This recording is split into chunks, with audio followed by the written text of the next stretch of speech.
And this slide just again highlights that this is a multidisciplinary team. They use for urologists. The urologist is involved throughout this process of initial diagnosis and resection, the cystoscopic surveillance that's required both during the treatment and in follow-up afterwards, and indeed in those who haven't responded to that treatment, the need for a salvage radical cystectomy.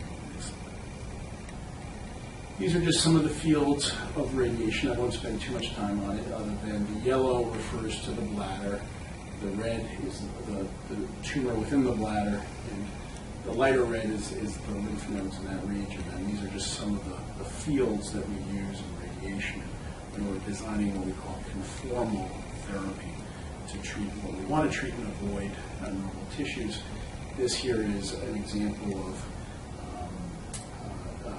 again, what we call a boost field with radiation, where we're delivering the highest doses, focusing on the red, which is the bladder tumor within the bladder. So the MGH and at the Massachusetts General Hospital and our national cooperative group called the Radiation Therapy Oncology Group have a long history in attempts at bladder-sparing therapy and in studying it as well. And so if we look back at the mid-1980s when this really started, we were using neoadjuvant chemo followed by chemoradiation. And we first introduced the idea of the response evaluation. That was that break 2/3 of the way through treatment where we look, is it actually working before going to completion? That was introduced back then.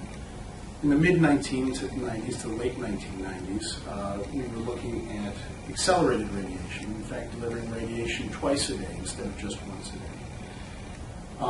And then more recently, in the more recent years, we've been looking at what we call enhanced radiation sensitization. What chemotherapy or other drugs can we use that make radiation even better, give you a bigger bang for your buck, basically, with each treatment. So that's sort of just a sense of the evolution of this treatment over the last 3 decades or so. We have now published our long-term experience at the Massachusetts General Hospital with bladder-sparing therapy. And this was recently published this year, looking at 350 patients with muscle-invasive disease who were treated on these protocols that I was referring to. The median age of the patients was about 66 years. They were followed for a long time with the, so to speak, average follow-up or median follow-up of about 8 years. Currently now that's over 9 years. And we looked at survival as primary endpoints. So, as is typical for bladder cancer, 3/4 were male, 1/4 female.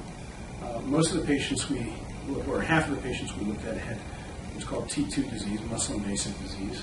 But we also looked at more advanced disease that's invaded into the fat around the bladder, that's T3, or even into other organs, like the rectum, or actually in this case, the prostate, which is T4A disease.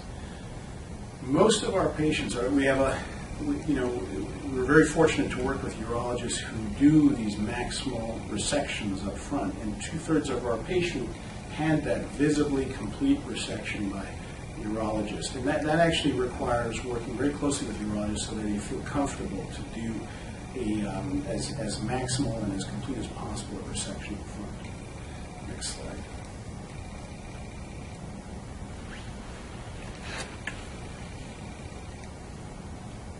Next slide. Sorry.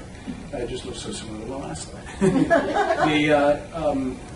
Over 78% of our patients have what we call a complete response, a CR. That means that at that look in their bladder, 2/3 of the way through treatment, they do not have any evidence of persistent or recurrent bladder cancer.